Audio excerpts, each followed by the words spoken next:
கரணம் எடுக்கும்போது பாலவம்னாலே புலி, டைகர்னு சொல்றோம் இல்லையா, புலி மேல் அமர்ந்த தெய்வம் ஐயப்பன். புலி மேல் அமர்ந்த தெய்வம் பவானி, பவானி மனபார்கள் புலி மேல உட்கார்ந்து. பாலவ கரணத்துடைய சிம்பல் புலி. இதற்கு தெய்வம் யாருன்னா ராகு பகவான்.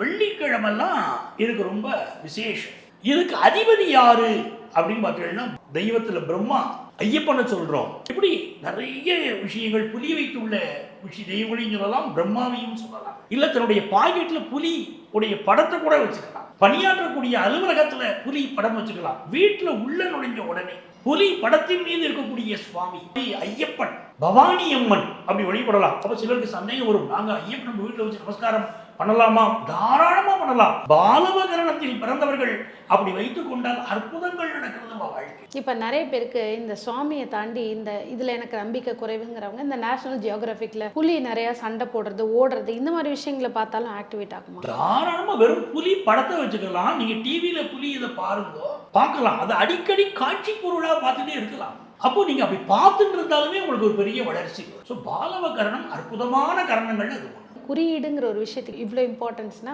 நிறைய பேருக்கு இந்த காலத்தில் ஒரு நம்பிக்கை இருக்குது. நான் கோவிலுக்கு போகாட்டியோ அதை நான் ஒரு சிம்பிளாவோ இல்லை உடம்புல இப்போ டாட்டூ நிறைய பேர் குத்திக்க ஆசைப்படுறாங்க. செயின்ல டாலர் மாதிரி போட்டுப்பாங்க. ஆமாம், நிறைய பேர் போட்டுப்பாங்க.